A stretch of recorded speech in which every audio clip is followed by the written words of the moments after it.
de hoy nos ha enseñado que es necesario estar preparados para el cambio. El cambio es movimiento, el movimiento es vida. La vida es la que nos empuja hacia la excelencia en salud al servicio de la comunidad. En el transcurso de 4 décadas, nos hemos consolidado como referente en la prestación de servicios de alta complejidad.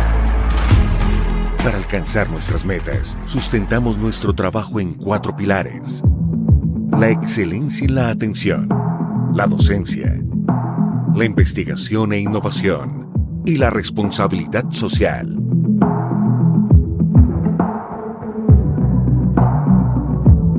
Como institución hospitalaria, nuestra vocación primordial es satisfacer las necesidades de nuestros usuarios bajo un modelo de atención humanizado, centrado en el paciente. Para hacer más eficiente nuestro compromiso, apostamos por una estrategia que nos permita atender a cada familia, desde cualquier lugar. Por eso implementamos una ruta que nos conduce por el camino de la investigación y la innovación en el campo de la ciencia médica. No le tememos a los retos que nos plantea el día a día en nuestra labor. Somos un hospital universitario, lo cual nos permite asegurar la continuidad de nuestra misión. Creemos en una formación académica humanizada, ética y científica, puesta al servicio de la comunidad. Estamos comprometidos con la responsabilidad social que tenemos con nuestro entorno inmediato. Por eso, desarrollamos diversos programas de atención para la población más vulnerable.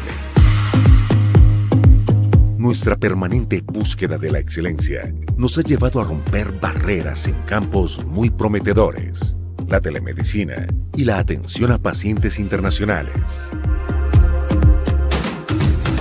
Los tiempos cambian, el mundo se transforma. Estamos preparados para afrontar los nuevos retos. La innovación y la calidez humana hacen parte de nuestra existencia.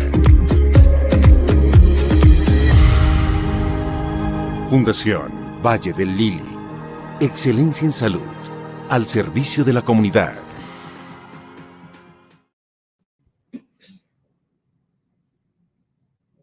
Hola, muy buenos días. Les doy la bienvenida a nuestra jornada académica de dermatología, la número 55, que la estamos realizando en este mes de abril, el primer sábado de abril. Agradezco al equipo que hace posible esta conexión mes a mes, y agradezco también a la gente que se está conectando y que nos acompaña mensualmente en estas jornadas académicas. Vamos a dar un tiempo que se sigan conectando las personas que pronto están trabajando. Vamos a dar un tiempito, vamos a dar un tipo de información. Recuerden que nuestras jornadas académicas quedan en la página de YouTube de la Fundación Valle del Lili. Más o menos entre la segunda y la tercera semana después de que se hace la jornada ya están montadas. Me presento para las personas que no me conocen. Soy Liliana Muñoz, soy la dermatóloga y dermatopatóloga de la Fundación Valle del Lili, y en esta oportunidad vamos a hacer dos temas. Son 2 temas relacionados con pelo.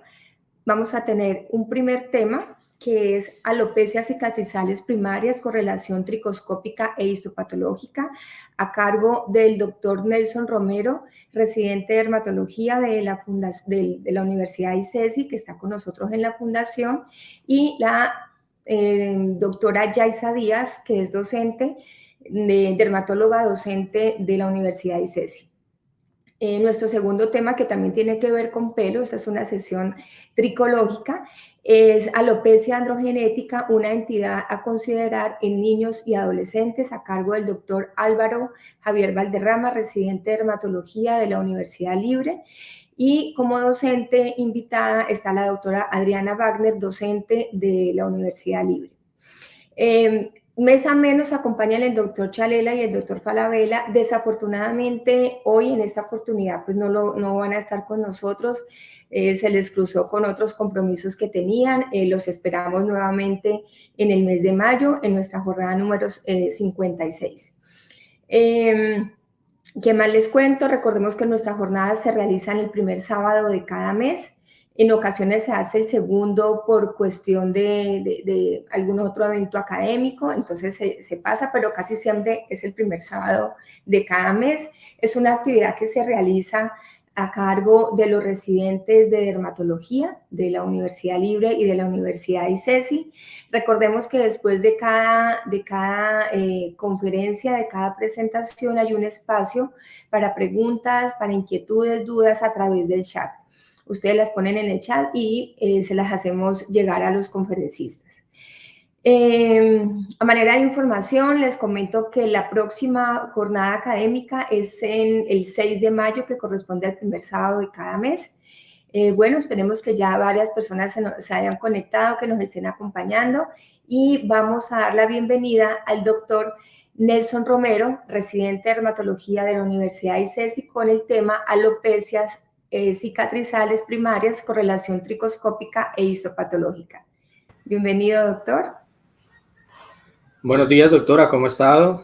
Me presento, mi nombre es Nelson Romero, soy residente de dermatología de la Fundación Valle de Lili, de la Universidad ICESI, soy residente de segundo año. ¿Me comentan, porfa, si están viendo la presentación? Aún no. Sí, ya. Ponlo en modo presentación y listo. Ahí debería aparecer. Perfecto. Sí, señor. Listo, doc. Bueno, buenos días a todos. Nuevamente, mi nombre es Nelson Romero Rosa, soy residente de dermatología de segundo año en la Universidad ICESI y el día de hoy vamos a hablar sobre alopecias cicatriciales primarias. Como modo de introducción, la alopecia es un motivo de consulta muy común en la práctica dermatológica e incluso en la medicina general. Algunos autores lo describen como el 5-7%, e incluso hay algunos artículos que la manifiestan de ser el 10% de estas. Si nos vamos a hablar del cuero cabelludo, hay que saber que en la gran mayoría de las afecciones de esta, solamente con la presentación clínica, los signos típicos, los síntomas que el paciente nos refiera, podemos llegar a un diagnóstico certero. Sin embargo, cuando la clínica no es tan sugestiva de una entidad u otra, tenemos nosotros algunas otras ayudas un poco más invasivas, como es la biopsia, para ayudarnos a identificar la patología del paciente. Ya a modo de ir entrando un poco sobre el tema de alopecias, estas se van a categorizar en dos grandes grupos. Una que va a ser la alopecia cicatricial y la otra que es la alopecia no cicatricial, que a continuación les voy a mencionar en la imagen de la izquierda. Se enumeran diferentes alopecias no cicatriciales. Estas van a estar en el grupo de alopecias no cicatriciales por la razón de que el folículo piloso va a ser atacado en algunas de estas, pero no va a ser destruido y reemplazado por tejido cicatricial, cosa que sí sucede en las alopecias cicatriciales. En estas alopecias no cicatriciales tenemos lo que es el efluvio telógeno, la alopecia areata, entre otras, y en el grupo de las alopecias cicatriciales vamos a tener dos grandes grupos nuevamente. Una que va a ser las primarias y otras que van a ser las secundarias. Si nos enfocamos en el tema de las alopecias cicatriciales primarias, estas van a recibir su nombre debido a que el folículo piloso va a ser la entidad mayormente afectada. Por eso reciben el nombre de primarias. Y estas a su vez se van a subclasificar dependiendo del infiltrado inflamatorio que visualicemos nosotros en la histopatología. Si es linfocitario, pues hay una serie de entidades muy frecuentemente asociadas, si es neutrofílico, si es mixto, o por el contrario, si es un infiltrado no específico. Sí, vamos a hablar entonces el día de hoy de las alopecias cicatriciales que se encuentran dentro de los recuadros rojos. Alopecias cicatriciales secundarias. Esas entidades van a ser, miren que la lista es un poco más amplia. Desde la parte traumática tenemos una lista, la parte infecciosa, virus, bacterias, hongos, incluso la parte de neoplasias, genodermatosis, incluso también la parte de autoinflamatorias y enfermedades autoinmunes.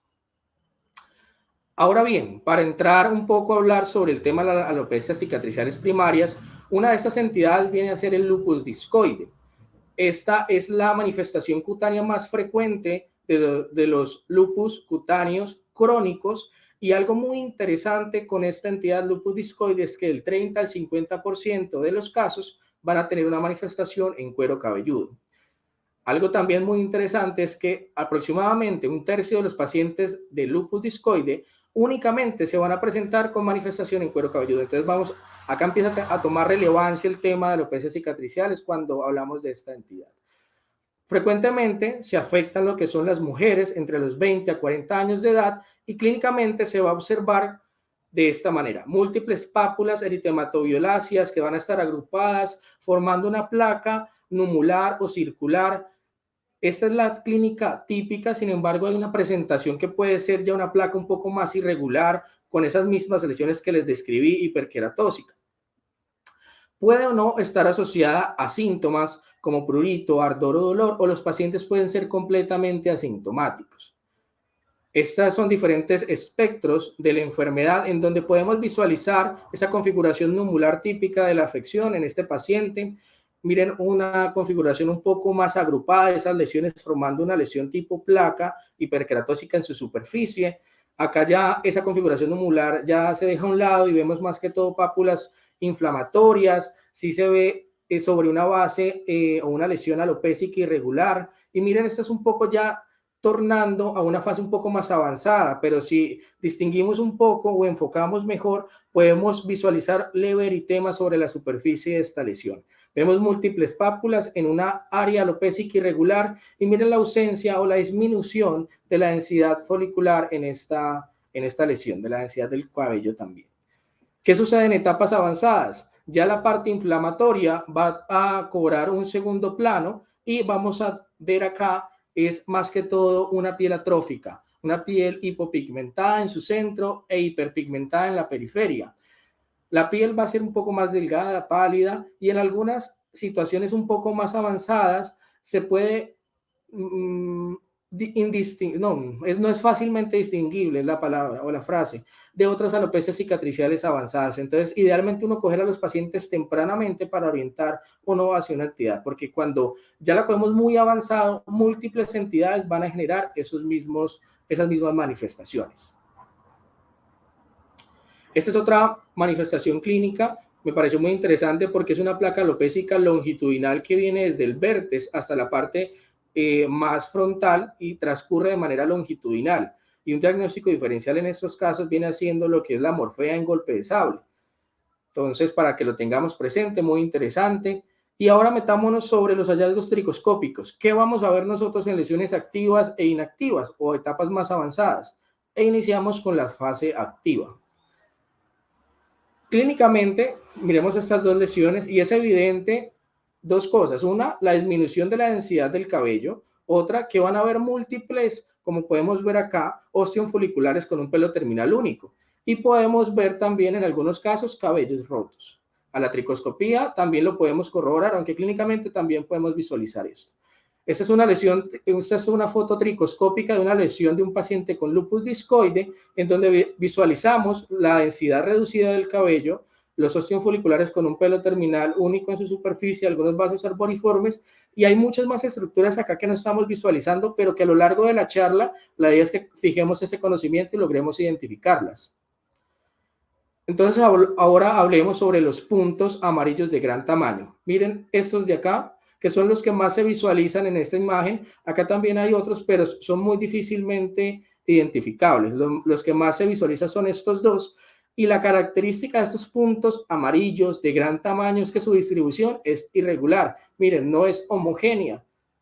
Lo otro, acá hay otras imágenes donde se puede visualizar esa apariencia firme y abultada. Uno visualiza ese punto amarillo y le da la impresión de que tiene relieve, como podemos visualizar acá. Y si uno enfoca aún más el tricoscopio, puede visualizar ese doble halo que es característico del lupus discoide. ¿A qué hace entonces alusión ese punto amarillo de gran tamaño? Y es que estos son osteofoliculares que están completamente dilatados, llenos de material tipo queratina y de sebo. Esto es lo que vamos a visualizar en la histopatología. También otro hallazgo que se describe son las rosetas blancas. Miren acá, como pequeñas rosas blancas que se van a visualizar únicamente con luz polarizada. Y esto hace alusión exactamente a lo mismo que los puntos amarillos de gran tamaño, solamente que ya no es más superficial, sino más profundo en el infundíbulo, incluso en el istmo, pero histológicamente hace alusión a lo mismo. Veamos entonces sobre esta lesión. Mire esa descamación en la superficie de esa lesión tipo placa.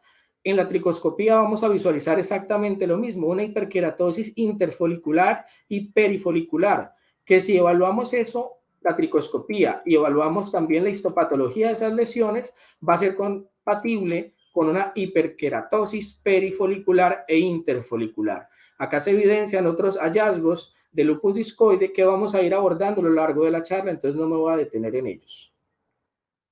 Otra vez la misma paciente, y es que esa lesión tipo placa es eritematosa, y eso en la tricoscopía se puede visualizar como unos puntos amarillos, unos puntos rosados, perdón, con un centro más claro de color blanquecino. Miren acá, esos puntos rosados, acá visualizamos otro, y también visualizamos unas estructuras rosadas, estas de acá, mírenlas, que se van a encontrar interfoliculares.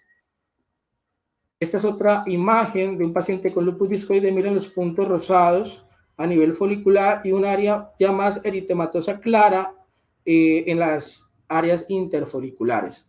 Esa característica de ese punto rosado, esas áreas rosadas en la tricoscopía, en la histopatología lo vamos a visualizar con 3 factores. Uno es el denso infiltrado inflamatorio perifolicular que se va a estar viendo en las placas de estos pacientes. Lo otro es la neoformación vascular y la vasodilatación de las estructuras o estos canales vasculares a nivel perifolicular e interfolicular.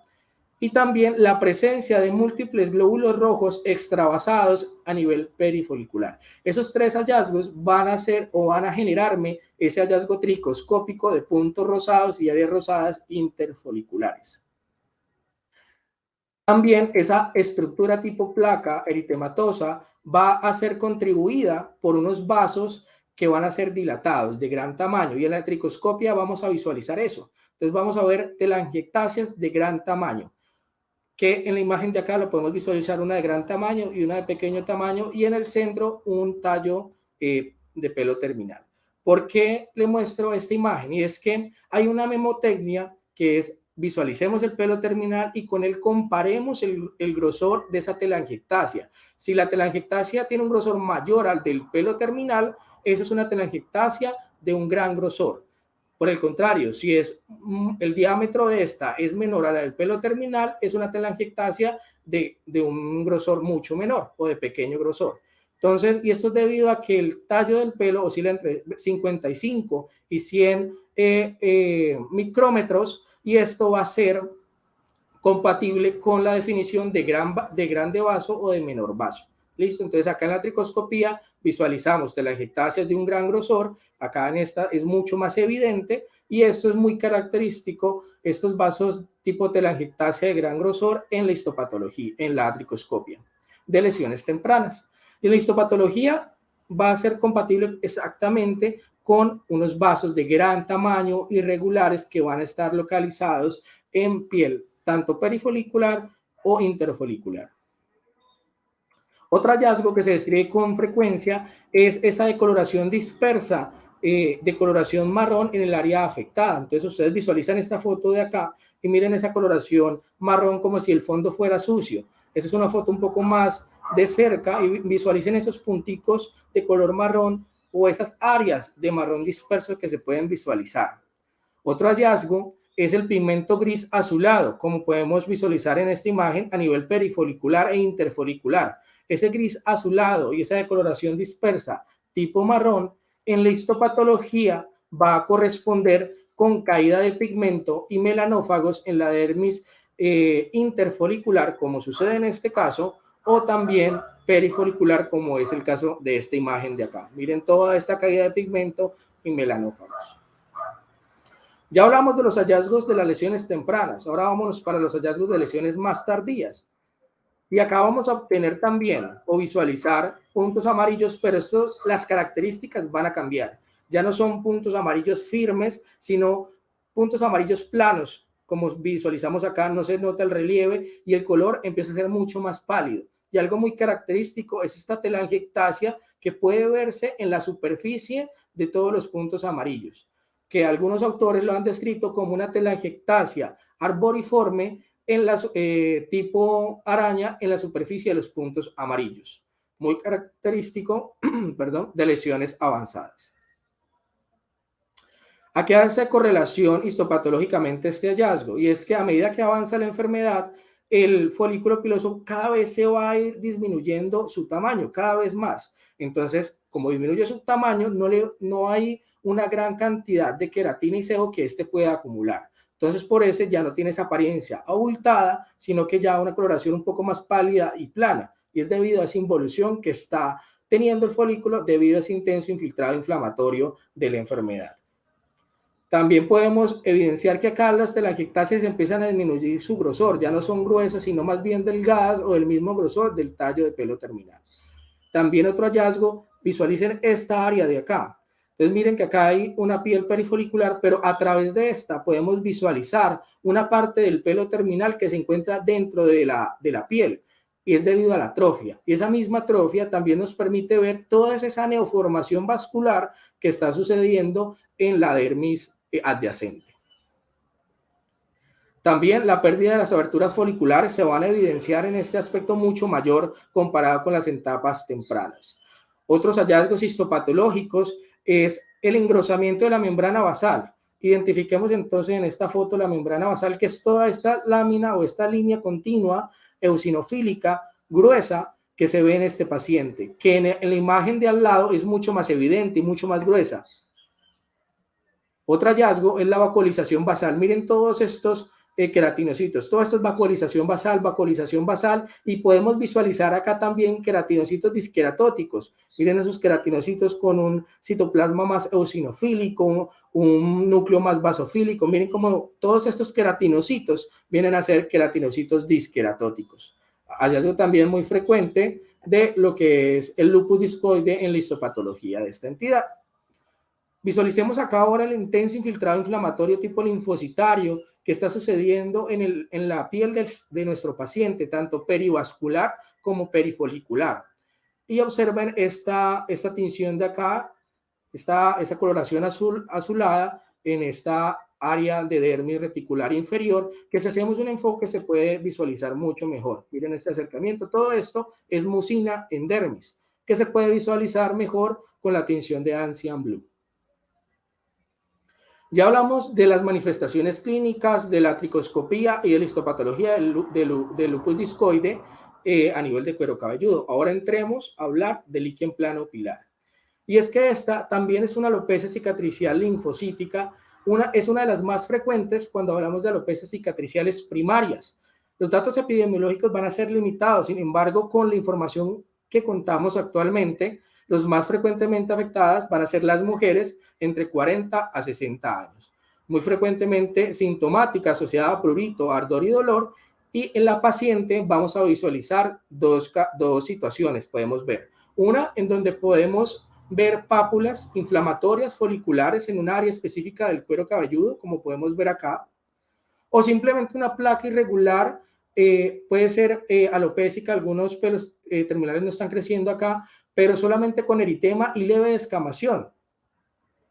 Este es otro caso en donde podemos ver esa placa irregular alopésica un poco más avanzada, vemos algo de eritema difuso en esa placa y esta hiperkeratosis. Miren acá. Estos puntos, esta hiperkeratosis con un puntico en el centro hace alusión a los osteofoliculares. Esto es una hiperkeratosis perifolicular. Todos estos son hiperkeratosis perifolicular. Esas son etapas más avanzadas. Miren que ya lo eritematoso juega un papel mucho menor y la área alopésica cicatricial predomina. Importante que en el líquen pilar clásico, del 17 al 28% de los pacientes van a tener una manifestación cutánea o mucosa o ungular del líquen plano. Entonces, tenerlo presente, eso nos puede orientar hacia esta entidad cuando afecta a cuero cabelludo.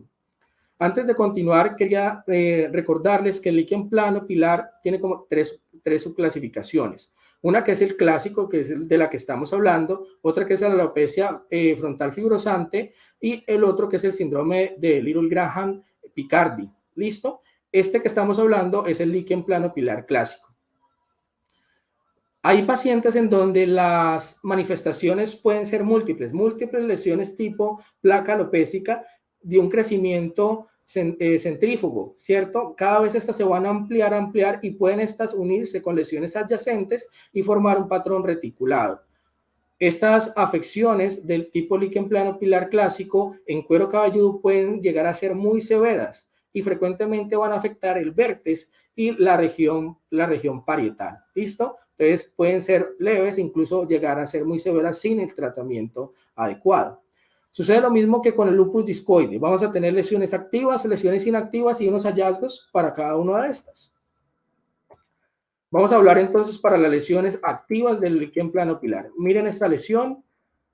A la tricoscopia, si visualizamos esta área de acá, vamos a ver una hiperkeratosis perifolicular intensa. Miren acá. Y algunas estructuras de tipo escamas perifoliculares van a discurrir a lo largo de toda esa longitud del pelo terminal, formando el signo de la bufanda, que es este, como si los pelos terminales tuvieran una bufanda de escamas que se puede visualizar en la tricoscopia de esta manera.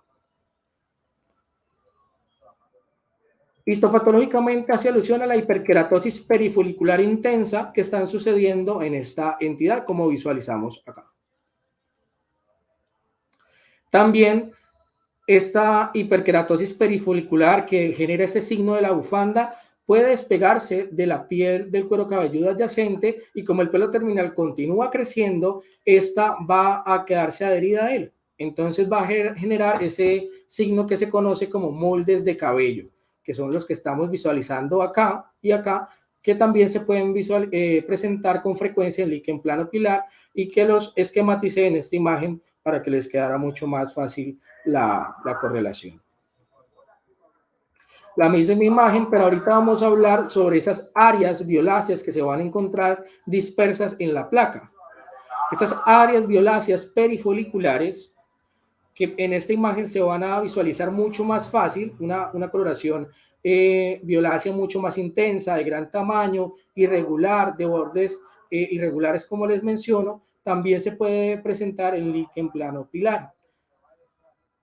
Y esto también va a hacer alusión histopatológicamente a la caída de pigmento en piel perifolicular y a la presencia de melanófagos. Ahora hablemos de los hallazgos tricoscópicos en etapas más avanzadas de esta entidad. Acá vemos una placa alopécica irregular en donde si a la tricoscopia la evaluamos podemos nosotros observar puntos blancos y estructuras o áreas blancas irregulares, que es el conjunto de esos múltiples puntos blancos que se han agrupado. Esos puntos blancos y áreas perifoliculares también pueden estar asociadas a un patrón en el lado de fresa, que es este de acá, que es una coloración rosada clara en donde en su superficie podemos visualizar puntos blancos y áreas blancas. A este patrón se le conoce helado en fresa. Estos dos hallazgos a nivel histopatológico van a correlacionarse con si es rosado, como ese rosado lechoso, va a ser una fibrosis temprana y si es el área blanca o punto blanco, va a ser una fibrosis avanzada. ¿Listo? Importante acá algo y es que la afección es principalmente del folículo piloso, entonces la fibrosis va a ser específicamente en esta área. Entonces miren acá, esta fibrosis longitudinal, fibrosis longitudinal, fibrosis longitudinal, en donde hubo el folículo piloso.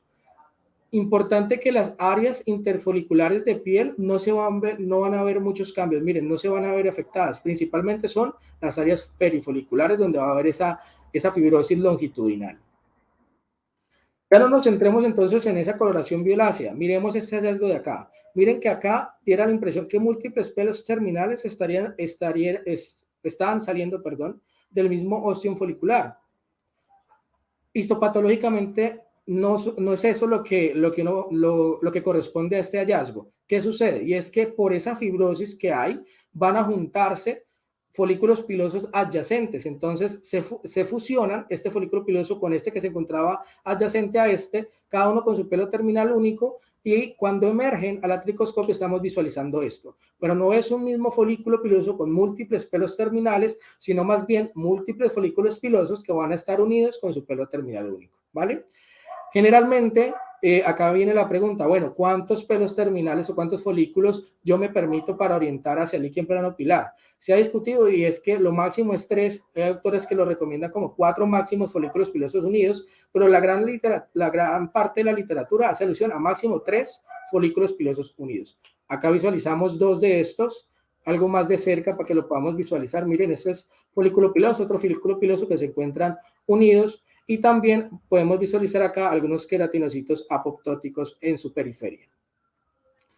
Miren, acá están varios folículos pilosos, son 3 que van a estar formando esta estructura, que algunos autores hacen la comparación con el cuadro del grito de Edvard Munch, para que lo fijen en su memoria. Respecto a los vasos, realmente no hay un patrón específico, podemos tener vasos alargados, irregulares, arboriformes, pero lo que sí se describe es que se van a localizar a nivel perifolicular. Esto es bastante importante. Como les dije, no hay un patrón específico para esta entidad, y como hallazgos histopatológicos diferentes a los que hemos visto con la correlación tricoscópica, vamos a ver que en la histopatología estos folículos pilosos van a estar dilatados, va a haber taponamiento folicular. Miren estos folículos pilosos dilatados de gran tamaño. El infiltrado folicular en banda es impresionante, principalmente de linfocitos. Recuerden que interfolicularmente no hay nada, solamente a nivel perifolicular es el intenso infiltrado inflamatorio, como estamos visualizando en la imagen de la derecha. Y estas son otras imágenes que les traigo para evidenciar la ausencia de afección en piel perifolicular. Miren, principalmente infiltrado, perifolicular, perifolicular, perifolicular e interfolicular, no hay mayor afectación. Visualizamos también el infiltrado, podemos evaluar que el infiltrado va a ser principalmente en la porción superior del folículo piloso. La porción inferior va a encontrarse libre de este intenso infiltrado. Entonces, más que todo es en el infundíbulo y si algo también en el istmo de este. Otro hallazgo en etapas avanzadas es la fibrosis perifolicular o fibroplasia lamelar, que es toda esa fibrosis que se está evidenciando a nivel perifolicular. Ese folículo piloso cada vez se va volviendo más pequeño, hasta desaparecer y ser reemplazado por tejido fibrótico. Mucho más de cerca, la fibroplasia lamelar, y miren estos queratinocitos apoptóticos en su vaina radicular externa. Como visualizamos también anteriormente, esas haces de fibrosis que transcurren de manera longitudinal, algo muy característico es que van a tener una forma en cuña. Y una cuña, les traigo esta imagen para que la fijemos, y es que una cuña es un hacha. Y a qué hace alusión una cuña es que 2 lados de esta estructura van a estar inicialmente distantes y van a terminar en punta, como sucede con un hacha. Lo mismo sucede acá. Los lados de esta están distantes y terminan en punta. Y esta se puede visualizar birrefringente con luz polarizada. Miren esta terminación en punta o en cuña de los haces o esta fibrosis en punta o en cuña que se puede visualizar en estos pacientes con luz polarizada. Entonces también es otro hallazgo muy característico del líquen plano pilar. Hablemos ahora de la otra manifestación o de la otra clasificación, que es ya no la clásica, sino la alopecia frontal fibrosante. Esta va a tener una predilección por lo que es la línea frontotemporal de implantación del cuero cabelludo y también de las cejas. No tiene una afectación, sí, principalmente el cuero cabelludo, pero puede afectar otras áreas que se encuentran también con pelo terminal. Pero principalmente la clásica es la afectación de cuero cabelludo y las cejas. Afecta principalmente a mujeres posmenopáusicas. Sin embargo, también hay reportes de casos en donde mujeres en edad fértil y hombres pueden ser afectados también por esta entidad. Importante también que en las etapas iniciales de la enfermedad los pacientes no consultan, y es debido a 2 causas o 2 razones, y es que ellos atribuyen la pérdida del cabello a la edad, al envejecimiento, y como la mayoría de los casos es asintomática, pocos son los casos en donde se asocia prurito o dolor, pues como no sienten ningún síntoma asociado a esta pérdida del cabello, pues no consultan. Clínicamente va a tener una presentación muy variada, como observamos en esta tabla de acá. Vamos a ver rápidamente algunas de ellas. Esta es la más frecuente, que es el patrón lineal, el 49% de los casos de alopecia frontal fibrosante, y es que es una pérdida en banda continua de todos esos folículos pilosos a nivel de la línea de implantación frontotemporal del cabello. Entonces, el pelo se pierde de manera homogénea en banda y esa línea de implantación del cabello se va perdiendo. Cuando el paciente tiene mucho daño actínico, esta piel que no ha sido crónicamente expuesta al sol, claramente se puede visualizar. Esta es la piel afectada y hasta acá llega la frente. Sin embargo, en pacientes que no han sido crónicamente expuestos al sol o que se han cuidado mucho la piel, es muy difícil definir hasta dónde empieza, hasta dónde llega la frente y dónde empieza esa área afectada por la alopecia frontal fibrosante. En estos casos se recomienda pedirle al paciente que arrugue la frente y hasta donde la piel se puede arrugar, de allí en adelante es piel de cuero cabelludo que ha sido comprometida por la alopecia frontal fibrosante. Es un tip muy bueno que se describe. Esta alopecia tiene una afección muy frecuente de las cejas y entonces las pacientes por estética tienden a tatuárselas. Entonces es importante nosotros indagar este hallazgo. El otro patrón más frecuente es el patrón en zigzag, en donde se afecta también la línea frontotemporal de implantación del cabello, pero no de manera homogénea. Hay unas áreas donde se afecta mucho más comparado con otras y eso le da ese patrón en dientes de sierra o dientes de tiburón que se conoce como patrón en zigzag. Es la segunda más frecuente de las alopecias frontales fibrosantes clínicamente. Esa es una foto del paciente, de los pacientes que pueden perder sus cejas. Es importante buscarlo en estas pacientes. También podemos tener con poca frecuencia la afectación de otras áreas fuera del cuero cabelludo. También indagar sobre esta presentación. Otro tipo es el patrón en doble línea, en donde vamos a tener una afectación homogénea inicialmente de todos esos folículos pilosos. Posteriormente sigue una afectación, una no afectación de esos folículos pilosos, que es esta banda no afectada de pelo, y posteriormente otra banda en donde sí se afecta. Entonces es una banda afectada homogénea, una banda no afectada, y luego sí, una banda afectada homogénea. Entonces, alternante. Y miren este pelo que queda retenido acá. Se le conoce como signo de pseudoflequillo con algunos autores. También una presentación menos frecuente es la pseudoalopecia androgenética, en donde hay una afectación predominante de las áreas laterales del cuero cabelludo. La línea media puede estar afectada o pueden estar no afectada. Acá se debe descartar una alopecia androgenética y hay un patrón en Kopke, que son áreas circulares de alopecia en las patillas y en región temporal. También un poco frecuente en la alopecia frontal fibrosante esta manifestación. Otra presentación clínica, aparte de la pérdida de las cejas y la alopecia a nivel de la línea de implantación frontotemporal, es la presencia de pápulas faciales, tanto en mejillas como en mentón, que pueden ser sintomáticas o pueden no serlo. Entonces también prestarle atención a estos pacientes como este hallazgo. En las etapas tempranas predomina ese intenso eritema perifolicular, como estamos visualizando acá, y en la tricoscopía también vamos a visualizar exactamente lo mismo, un eritema perifolicular intenso en etapas tempranas. En la tricoscopía también podemos visualizar los mismos hallazgos que acabamos de ver del líquen plano pilar clásico, los mismos, pero ¿qué nos puede orientar hacia esta entidad u otra? Aparte de la clínica, claramente está. Uno que es el eritema perifolicular tan intenso y lo otro es que estos pacientes en la tricoscopía van a tener ausencia de vellos. Miren acá, estos son múltiples pelos terminales saliendo de una abertura o de un ostium folicular, pero no ven vellos, nada de vellos.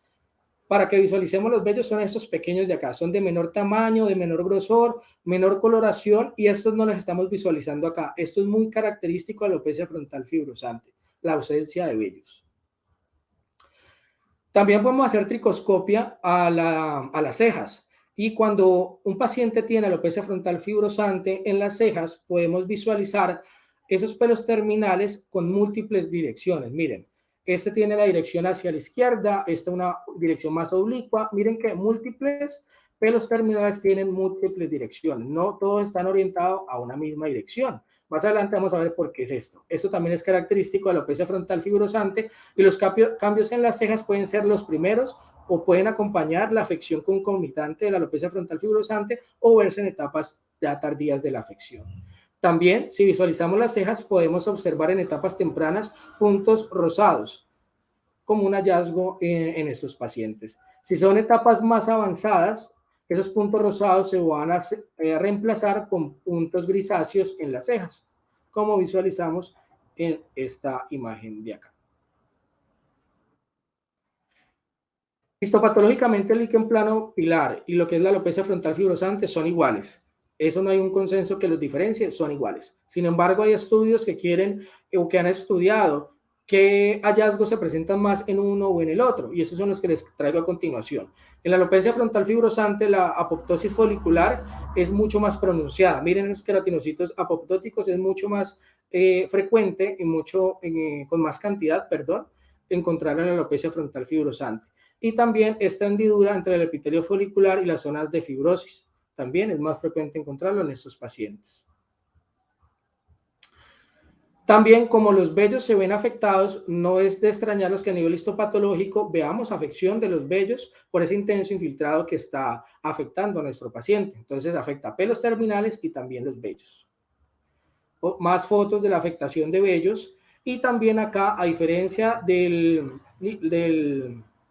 líquen plano pilar, donde hay una fusión de los folículos pilosos, acá realmente no hay una fusión, hay un acercamiento. Se describe más frecuentemente la presencia de ojos en vez de gafas. Decíamos allí las gafas, ¿por qué? Porque hay una fusión, en los ojos están completamente separados, sí están juntos, pero separados. Esto es frecuente en la alopecia frontal fibrosante comparado con la del líquen plano pilar. ¿Por qué entonces ese hallazgo en las cejas, donde hay un pelo terminal en una dirección, otra en otra? ¿Qué es lo que sucede? Y es que histopatológicamente sucede exactamente lo mismo que con el líquen plano pilar. Hay una fibrosis longitudinal en donde se está afectando el folículo piloso específicamente, pero hay áreas que están más afectadas por fibrosis que otras. Entonces, esa compensación entre áreas más fibróticas que otras van a distorsionar la dirección del pelo terminal. Entonces, van a haber unas áreas que van a predominar la fibrosis comparado con otras en ciertas estructuras, ciertas áreas de la ceja. Eso va a generar que las cejas tengan un pelo terminal hacia una dirección o hacia otra, dependiendo de cómo compensen esas fuerzas de la fibrosis en la histopatología. Ahora bien, vamos a hablar de la foliculitis decalvante. Esta es una alopecia cicatricial neutrofílica.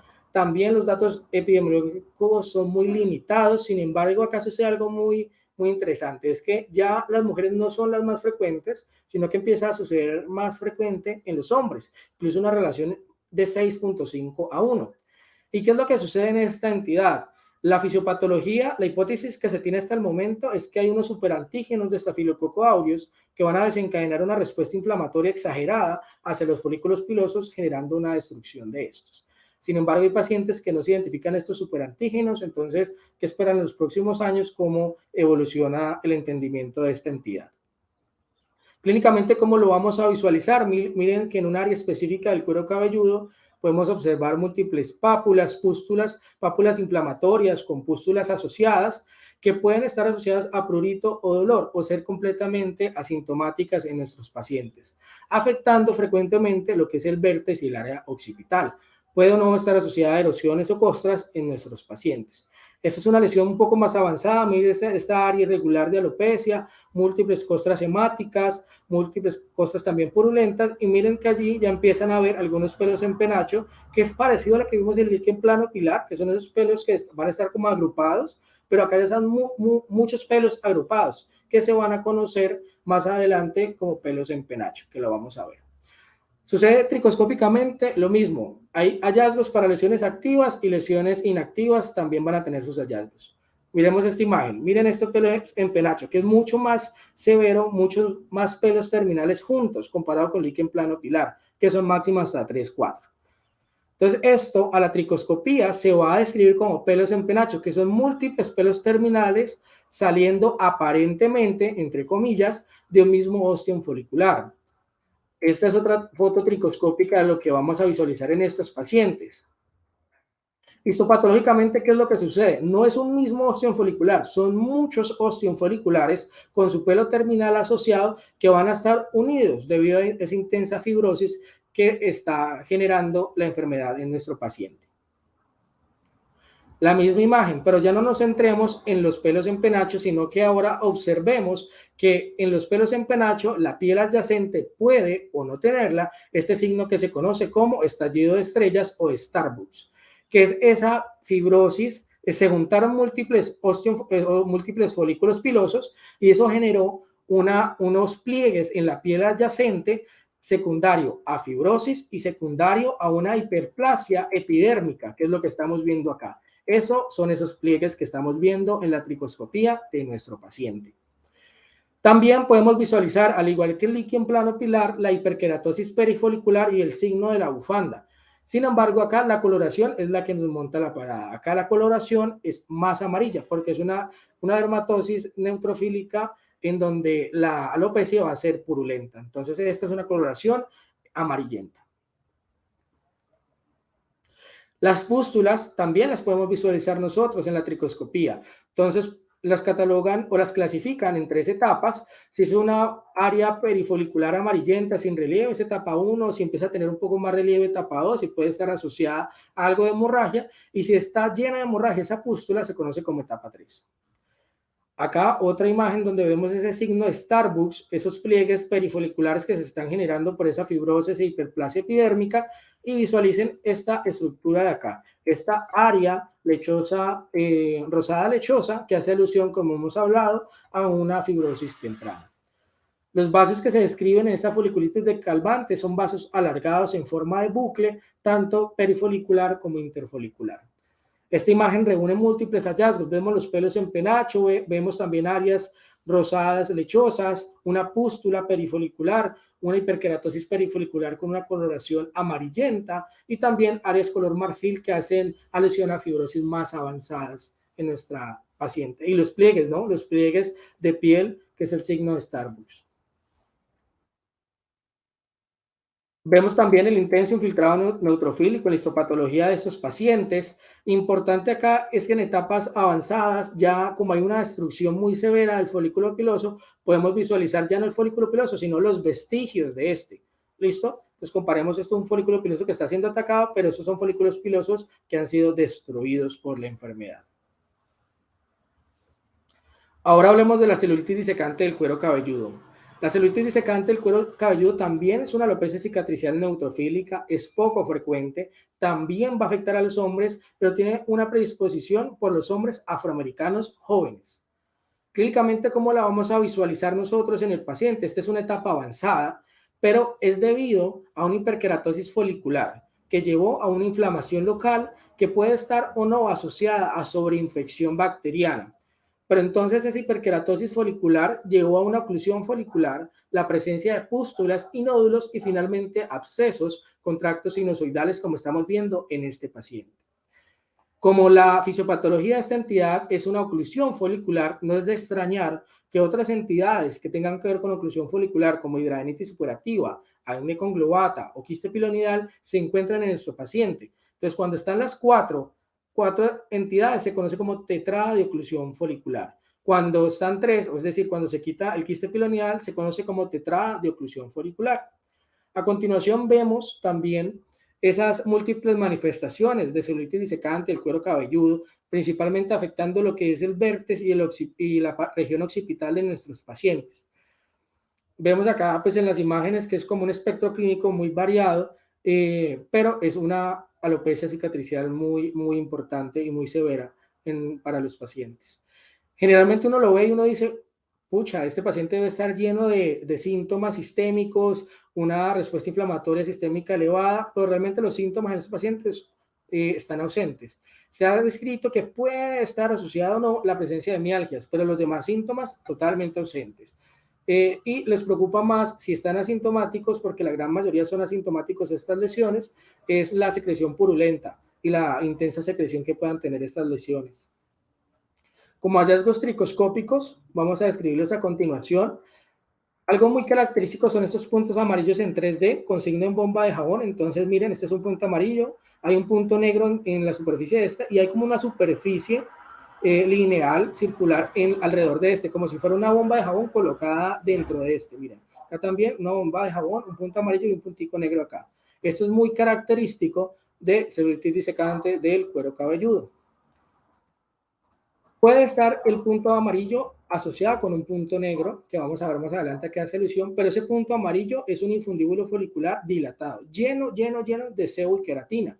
Esto es una imagen mucho más de cerca en donde vemos ese folículo dilatado, lleno de queratina en nuestro paciente. También podemos ver áreas violáceas en nuestro paciente a la tricoscopía que hace alusión al intenso infiltrado inflamatorio neutrofílico, ya no en estructuras superficiales o en la porción superficial del folículo piloso, sino en su porción inferior. En términos reticular inferior y superior hay un intenso infiltrado neutrofílico inflamatorio. A eso hace alusión las áreas violáceas en pacientes con celulitis disecante y cuero cabelludo. Ahora bien, ¿a qué hace alusión esos puntos negros? ¿Qué es lo que sucede? Y es que en la histopatología vamos a ver una tricomalacia. ¿Qué es? Que es una distorsión de la configuración normal del pelo. Esta distorsión se puede visualizar en un corte horizontal de la biopsia, como visualizamos acá. Miren ese pelo distorsionado.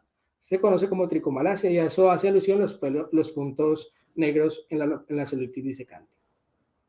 Algo también muy característico es que van a haber hendiduras de piel con pelos terminales emergiendo de esta. Miren esta piel que se encuentra totalmente hendida y de ahí salen múltiples pelos terminales. Pero miren que estos no son pelos terminales en penacho, como vimos en foliculitis de Calvante, sino que cada uno se encuentra con su ostión folicular. También podemos visualizar áreas amarillas sin estructura, que son estas de acá, que en la parte histopatológica van a referirse a todo ese intenso infiltrado neutrofílico con detritos celulares que podemos visualizar en nuestro paciente. Y la presencia de pústulas perifoliculares, incluso foliculares, también pueden estar presentes en estos pacientes. Acá son múltiples imágenes que les traigo para visualizar todo ese intenso infiltrado que va a ser profundo, no superficial, profundo en la biopsia de nuestros pacientes. Mírenlo acá también, toda la porción inferior del folículo piloso.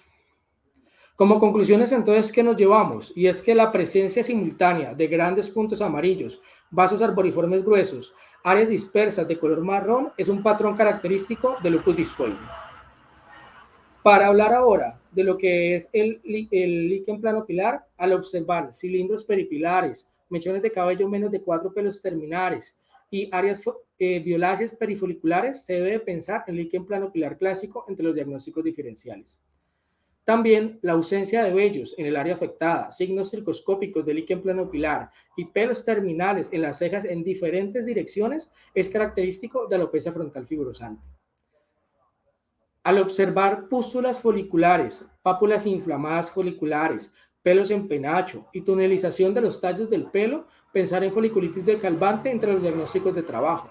Y para finalizar, la presencia de foliculitis y abscesos en cuero cabelludo en asociación con hendiduras cutáneas, con pelos emergentes y puntos amarillos en 3D con signos de bomba de jabón es característico de celulitis disecante del cuero cabelludo.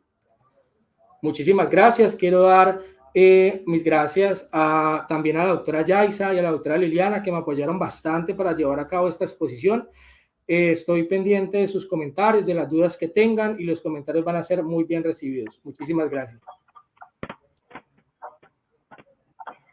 Bueno, Nelson, felicitaciones. Fue una excelente charla. Hacer esta correlación de la tricoscopía y la histopatología muchas veces no es tan fácil y lo hiciste de una forma muy clara y concisa, entonces te felicito. Muy buena tu charla. Gracias, doctor. Sí, me uno a las palabras de Yaisa, Nelson, felicitaciones.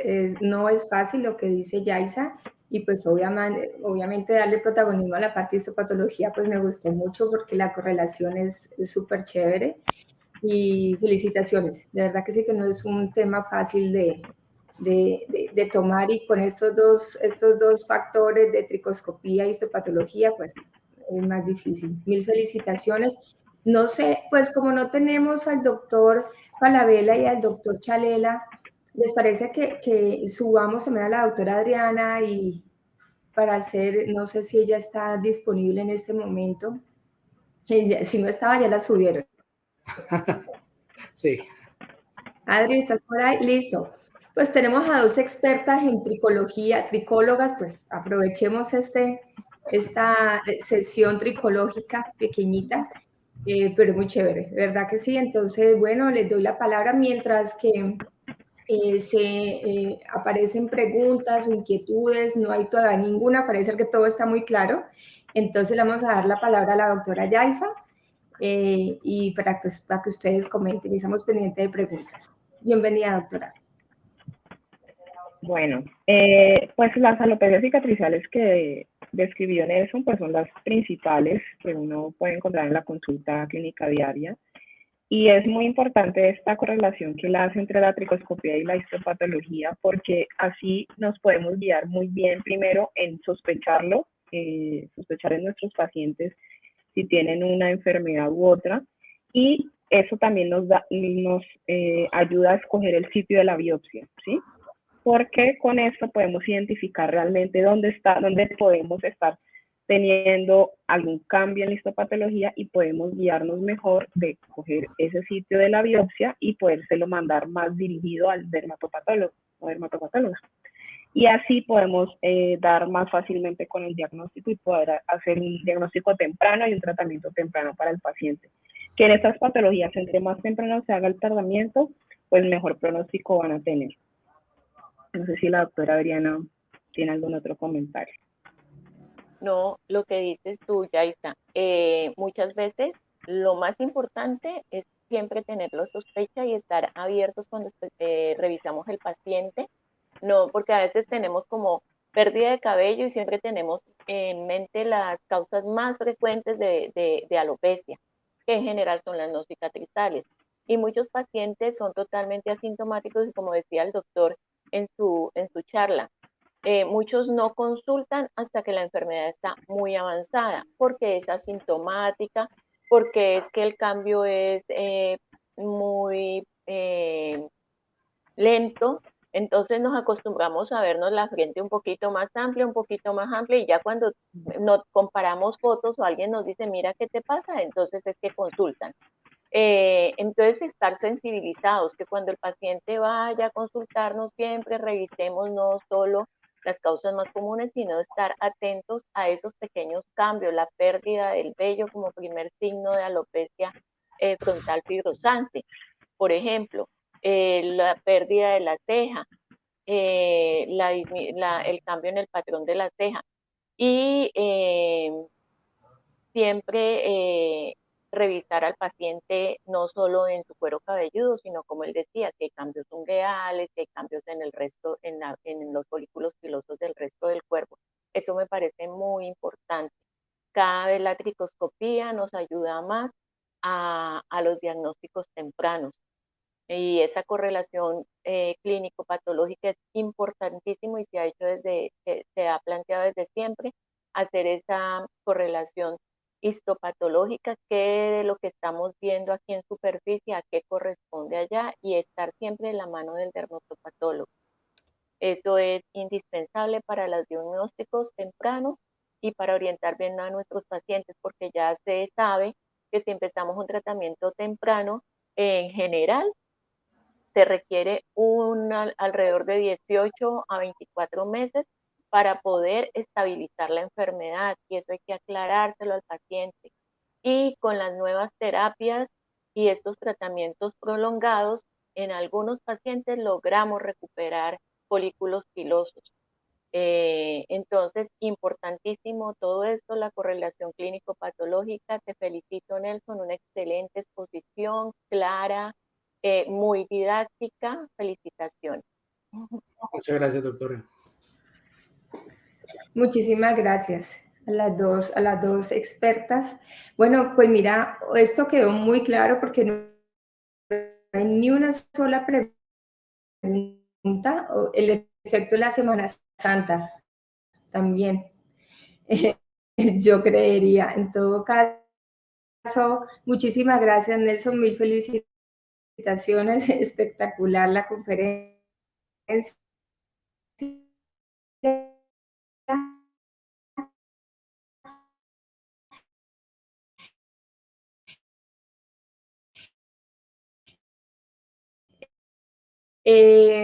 Agradezco a las profes, a la doctora Yaisa y a la doctora Adriana por sus comentarios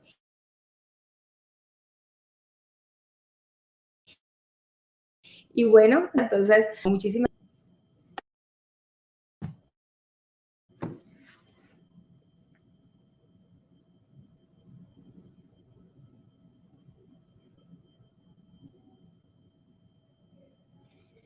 muchachos, porfa, ¿pueden subir al escenario al doctor Álvaro? Bueno, para darle la bienvenida al doctor Álvaro Valderrama, que nos va a hablar sobre alopecia androgenética, una entidad a considerar en niños y adolescentes. Bienvenido, doctor. Hola doctora, muchas gracias.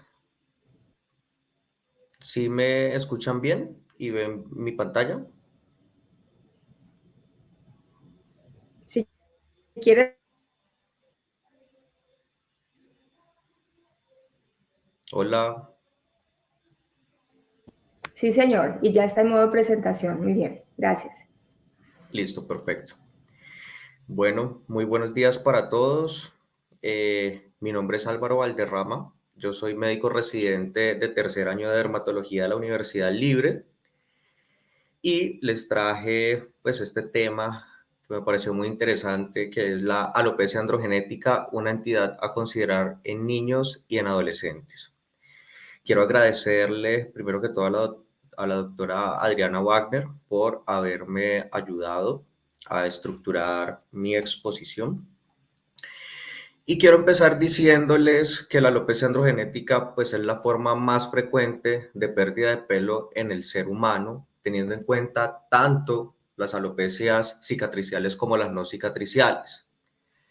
Para que se produzca la enfermedad se requiere una predisposición genética y el efecto de los andrógenos sobre el folículo piloso. Esta es una entidad que es muy poco conocida en la población pediátrica y recordemos que cuando hablamos de población pediátrica estamos hablando de toda aquella persona que es menor de 18 años en nuestro país.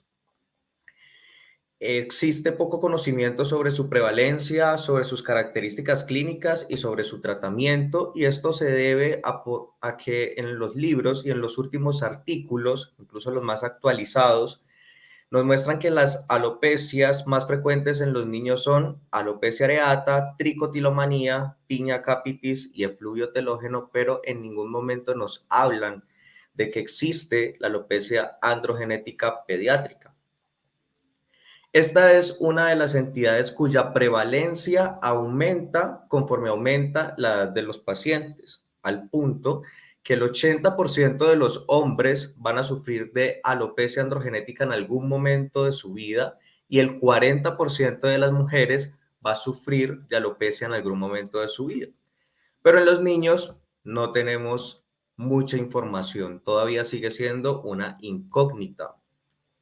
Por eso les traigo este estudio del año 2010. Este es un estudio retrospectivo donde revisan historias clínicas desde el año 1997 hasta el año 2008.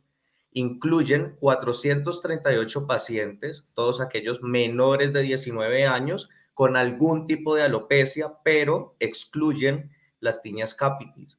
Y lo que ellos encuentran es que la alopecia areata es la forma más común de alopecia en esta población, pero que va seguido de la alopecia androgenética. Y cuando solamente discriminan a los adolescentes, se dan cuenta que es la forma más frecuente de alopecia en este grupo poblacional. Encuentran 57 pacientes con alopecia androgenética pediátrica, 52 mayores de 12 años, solamente 5 menores de 12 años, con una proporción hombre-mujer de 2 a 1. Esta es una imagen que nos muestra las causas de alopecia en general. Lo que les decía, más de la mitad de los pacientes se mostraban con una alopecia areata y el 13% de los pacientes con alopecia androgenética. Y discriminando solo los adolescentes, casi que la mitad de los pacientes, 42%, tenía alopecia androgenética y de segundo lugar estaba la alopecia areata con un 34%. Un hallazgo bien interesante en este estudio es que el patrón de pérdida de pelo en los niños por lo general era bitemporal y a nivel del vértex, pero que no era nada raro encontrar una pérdida en patrón difuso coronal que es muy similar al que se encuentran las niñas.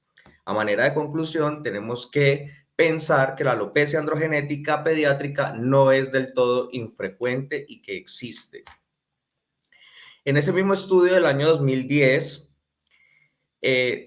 evalúan cuáles son los hallazgos de laboratorio de los pacientes con alopecia androgenética pediátrica. Le hacen diferentes exámenes de laboratorio a estos niños, incluyendo pruebas de función tiroidea, sideremia y también algunas hormonas como lo es la testosterona total, la dehidroepiandrosterona sulfato y la androstenodiona. Como resultado, ellos encuentran que 2 de esos niños tenían niveles elevados de dehidroepiandrosterona sulfato y a uno se le logra hacer el diagnóstico de una hiperplasia suprarrenal congénita de aparición tardía. Y algo también muy interesante en este estudio es que ese diagnóstico se correlaciona con esa pérdida de pelo en patrón difuso coronal. Como resultado número 2, se encuentran 6 niñas con elevación de andrógenos, 3 con unos criterios bastante definidos para diagnóstico de síndrome ovario poliquístico y las otras 3 con un diagnóstico probable de síndrome ovario poliquístico. Por lo tanto, es importante pensar que debemos de evaluar causas de hiperandrogenismo en toda niña con alopecia androgenética y en todo niño con alopecia androgenética y especialmente los que tienen un patrón difuso o patrón femenino. La alopecia androgenética, como su nombre lo indica, está muy relacionada con los genes, con la parte genética. Por eso les traigo este estudio del 2005. Se hace un seguimiento durante 4 años a 20 niños con alopecia androgenética pediátrica. Aquí eran más las niñas que los niños, 12 niñas comparado con 8 niños. Y ellos encuentran que todos los 20 tenían antecedentes familiares de alopecia androgenética. 9 con un padre afectado y 11 con ambos padres afectados. Además de eso, habían 6 pacientes que tenían hermanos con alopecia androgenética. En esta tablita de este estudio podemos ver que la alopecia androgenética puede aparecer tan tempranamente como a partir de los 6 años. También vemos cómo había padre o madre o ambos progenitores afectados y también algunos hermanos que estaban afectados. Por lo tanto, debemos de pensar que la mayoría de los niños con alopecia androgenética pediátrica tienen antecedentes familiares de la enfermedad. A lo largo del tiempo, se ha relacionado la alopecia androgenética con factores de riesgo cardiovasculares y con factores de riesgo para síndrome metabólico. Esto no está del todo dilucidado, pero les traigo este estudio del año 2022 que es retrospectivo y caracterizan hallazgos demográficos, antecedentes familiares, personales y también las características clínicas, incluyendo los factores de riesgo metabólicos. De 23 pacientes, aquí habían 12 niñas, 11 niños, todos con alopecia androgenética pediátrica, y ellos evalúan estas 4 variables: sobrepeso u obesidad, alteración de glicemia en ayunas, hipertensión arterial y alteración de los lípidos. Y lo que encuentran es que el 61% de los pacientes tenían al menos un factor de riesgo para síndrome metabólico y que los más frecuentes fueron obesidad y sobrepeso. Por lo tanto, tenemos que concluir que los niños tienen factores de riesgo para síndrome metabólico y que la alopecia androgenética no la podemos seguir viendo como siempre la hemos visto, que es una enfermedad del folículo, sino que se debe considerar como una enfermedad con compromiso sistémico. También la alopecia androgenética se ha relacionado con otras dermatosis, por eso les traigo este estudio un poquito viejito del 2006, pero interesante, también retrospectivo, 43 casos, 35 niños y 8 niñas, todos menores de 18 años, y ellos encuentran trastornos dermatológicos asociados hasta en el 62.8% de los pacientes, empezando por la dermatitis seborreica, por el acné vulgar, y habían otros como la dermatitis atópica y la foliculitis. Pero algo que llama la atención es que estas 2 primeras también están relacionadas con la sensibilidad hacia los andrógenos. Entonces, debemos de pensar que la alopecia androgenética pediátrica puede estar relacionada con otras dermatosis, especialmente las que están asociadas con la sensibilidad a los andrógenos. Para que se produzca la alopecia androgenética pediátrica deben de interactuar varios factores. Factor genético, factor ambiental que no está muy bien conocido, y un factor hormonal que son los andrógenos. Este es considerado pues un trastorno genético. Ese concepto está respaldado y avalado por varios estudios que nos dicen o que nos muestran que varias personas en una misma familia pueden tener la enfermedad. Además, un paciente que tiene un padre calvo tiene 5 veces más de posibilidad de tener alopecia androgenética. Se han asociado múltiples locis de susceptibilidad. El más importante y el que más relación causal tiene es el loci para receptor de andrógenos EDAR2 en el cromosoma X, pero también está el locus PAX1 FOXA2 en el cromosoma 20p11 o el gen HDAC9 en el cromosoma 7p21. En esta imagen podemos ver cómo son muchos más y cómo van interactuando unos con otros para producir lo que conocemos, que es un aumento en la sensibilidad de los andrógenos por parte del folículo, el acortamiento de la fase anágena, la miniaturización de los folículos y la aparición de alopecia en patrón. En estas dos imágenes podemos observar los 24 cromosomas y cómo en más de 10 de estos cromosomas hay locis de susceptibilidad genética a la enfermedad, que son las flechitas que son rojitas. Además, pues los que tienen más evidencia científica, que son los que están en el cromosoma X, en el cromosoma 20 y en el cromosoma 7. En cuanto a los andrógenos, recordemos, la adrenarquia empieza a partir de los 6 o 9 años, tanto en los niños como en las niñas, y esto refleja el inicio bioquímico de la secreción de andrógenos por parte de la glándula suprarrenal. Recordemos también que existe una hipotálamo, hipófisis suprarrenal que concluye en la producción de estas dos hormonas, que es la dehidroepiandrosterona y la dehidroepiandroesterona sulfato.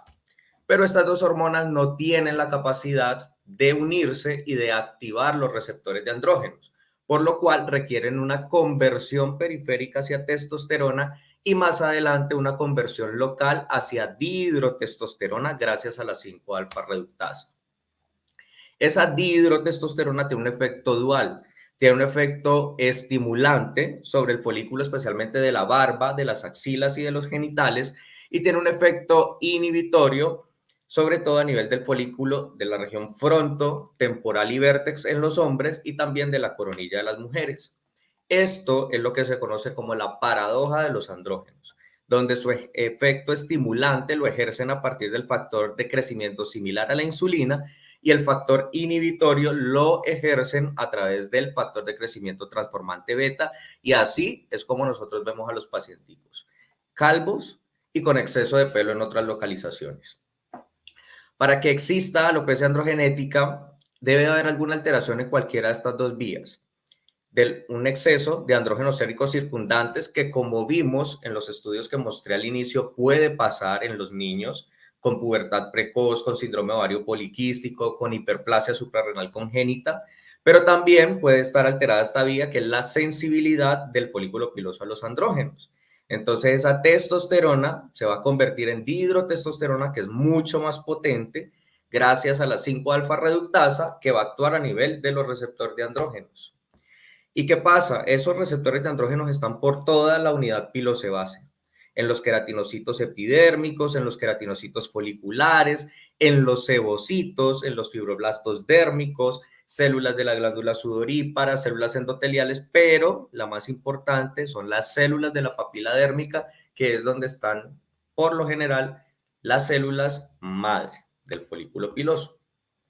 Y recordemos también que los andrógenos son hormonas que son hidrofóbicas. Para que sean transportadas en el plasma requieren de una proteína, que es una globulina transportadora de hormonas sexuales, y solamente la forma libre es la que tiene la capacidad de ingresar o de difundir hacia la célula.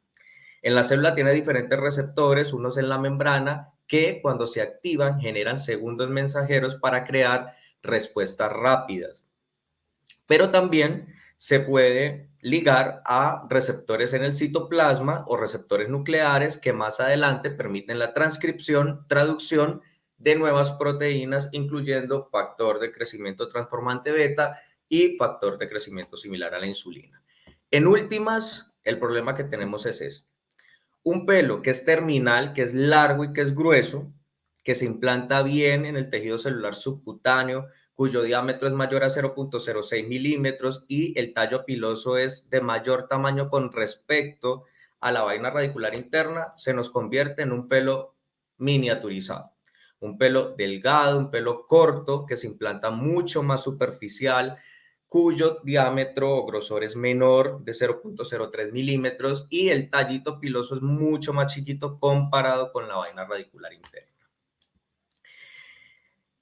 Muchos autores clasifican la alopecia androgenética pediátrica de acuerdo a la etapa de desarrollo del niño y tienen un punto de corte de 12 años. Menos de 12 años es prepuberal, más de 12 años es pospuberal.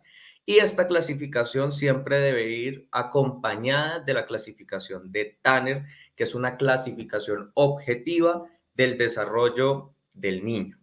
Aquí se evalúa entonces el crecimiento de la mama, se evalúa la aparición de vello a nivel axilar y a nivel genital. Y esto es muy importante. Además que hay otros dos datos que nos pueden ser de mucha ayuda y es el inicio de la menstruación en las niñas y también la eyaculación en los niños. También se puede clasificar de acuerdo al patrón fenotípico. Tenemos el patrón masculino, que es el de Hamilton-Norwood, donde vemos una disminución de la densidad capilar a nivel frontotemporal y a nivel del vértex. En las mujeres es más complicado. Vemos tres patrones.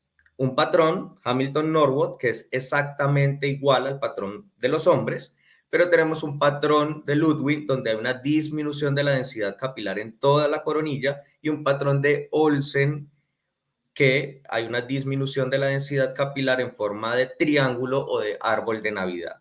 Importante recordar que hasta la mitad de los hombres pueden tener un patrón femenino, es decir, un patrón de Ludwig y un patrón de Olsen. Estas son algunas fotografías que traigo. Aquí vemos un niño de 12 años y vemos cómo tiene una disminución de la densidad capilar a nivel de la coronilla, es decir, un patrón de Ludwig. Por otro lado, vemos esta niña de 9 años de edad con una disminución de la densidad capilar en toda la parte central del cuero cabelludo o la línea central del cuero cabelludo, que nos habla de que hay un patrón triangular o clasificación de Olsen. Acá también vemos esta niña, hay un adelgazamiento de esta línea como si fuera un patrón de Olsen, es decir, triangular o en árbol de Navidad. A este niño lo describían como que tenía un gran compromiso a nivel del vértex, pero algo interesante es que se respetaba la línea de implantación frontal. Vemos este niño que tiene un compromiso difuso, con una disminución de la densidad capilar de manera difusa e importante. Y por otro lado, aquí tenemos a este pacientico también con una disminución de la densidad capilar a nivel de coronilla o patrón de Ludwig. Para hacer el diagnóstico, es importante, como en todas las enfermedades, una adecuada historia clínica. Saber cómo está la pérdida en patrón, saber cuál es la localización de esa pérdida, si hay síntomas asociados como por ejemplo tricodinia, cómo están las uñas, cómo están los dientes para evaluar de pronto alguna genodermatosis. También es importante evaluar los hábitos higiénicos del paciente, si tiene alguna enfermedad sistémica y si tiene algún tipo de antecedente familiar, que como vimos es muy importante en esta enfermedad. Al examen físico tenemos que evaluar pues signos y síntomas de hiperandrogenismo, hirsutismo, acné, seborrea. En el cuero cabelludo evaluar presencia de eritema, de descamación. La prueba del tirón es muy importante porque eso nos puede guiar a algunos tipos de alopecia, como por ejemplo el efluvio telógeno. Colocarle la luz de Wood a los pacientes, más aún cuando estamos pensando en una etiología infecciosa como una tinea capitis, y la tricoscopia, que es una técnica no invasiva, no dolorosa y que no cuesta, y que además de eso es muy aceptada tanto por los niños como por los padres.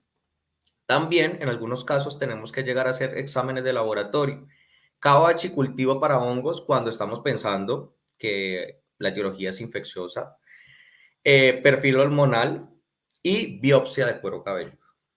¿Cuándo referir? Entonces, importante que tengamos esto. Niño con pérdida de pelo en patrón femenino, es decir, Ludwig o Olsen, que inicie de manera prepuberal. Es importante enviarlo para que lo vea el pediatra, para que lo vea el endocrinólogo pediatra.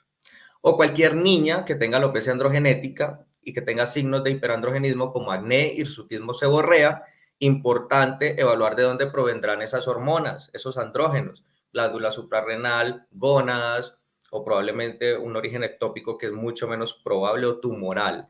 Pero esto lo guiamos con estos exámenes que son las gonadotropinas, LH, FSH, la testosterona libre y total, dehidroepiandrosterona, dehidroepiandroesterona sulfato, estradiol, 17-hidroxiprogesterona, prolactina, cortisol y ACTH. Y en caso tal, pues vamos enfocando al paciente y vamos también refiriendo al pediatra o al endocrinólogo pediatra. Aquí les traigo, para hablar un poco de la tricoscopia, este estudio del año 2021, donde ellos caracterizan cuáles son esos hallazgos tricoscópicos de alopecia androgenética pediátrica de 23 pacientes y encuentran que los hallazgos más comunes o más frecuentes son la diversidad del diámetro del pelo mayor al 20%, es decir, anisotriquia, que es un hallazgo que es constante, el 100% de los pacientes lo tuvieron. Además de eso, también aumento de pelos vellosos. Los pelos vellosos son los que miden menos de 30 micras y los que miden menos de 3 milímetros de largo.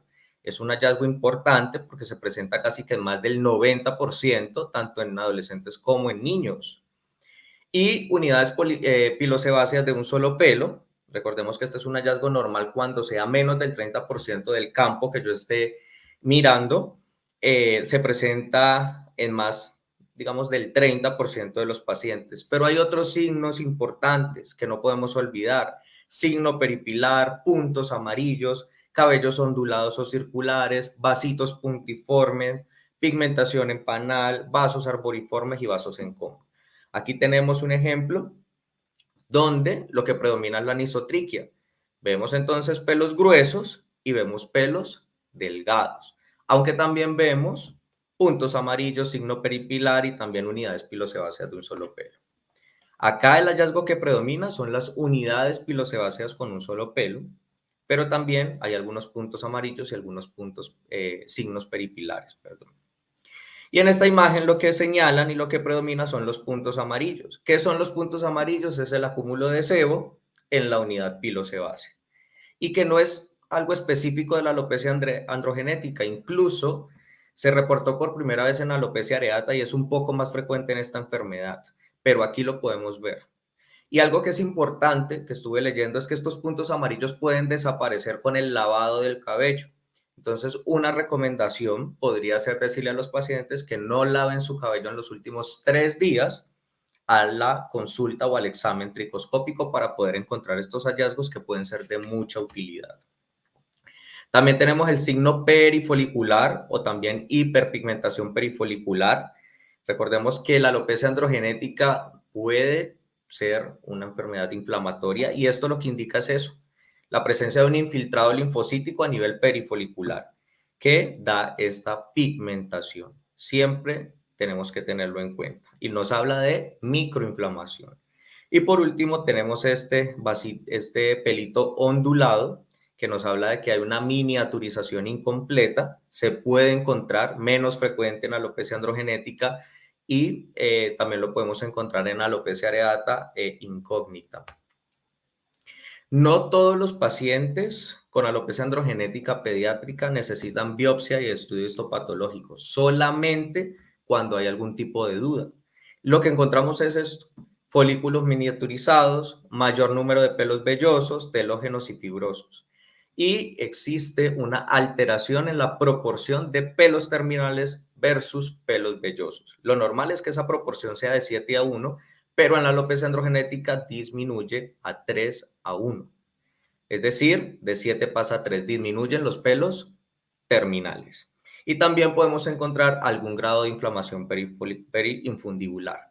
Lo normal es esto. Aquí vemos una imagen con hematoxilina y eosina. Este es un corte vertical y lo que vemos era lo que decía previamente, pelos gruesos, pelos largos que se implantan a nivel del tejido celular subcutáneo, pero en la alopecia androgenética encontramos que esos pelos son un poco más delgados, que son más cortos, se implantan a mucho más superficial y un hallazgo importante que podemos encontrar en los pacientes con alopecia androgenética es el agrandamiento de las glándulas sebáceas. Ese es un tip que siempre tenemos en cuenta junto con los dermatopatólogos para hacer el diagnóstico, porque leer o interpretar una biopsia de cuero cabelludo es una de las cosas más difíciles que hay dentro de la dermatopatología. Vemos entonces ya aquí un corte transverso u horizontal. Vemos cómo hay una alteración de esos terminales vellosos. Aquí aparecen muchos vellosos o telógenos, que son estos que están en medio de los círculos rojitos. Y también encontramos el infiltrado a nivel periinfundibular, un infiltrado linfocítico que no siempre se encuentra, pero que recordemos que puede aparecer.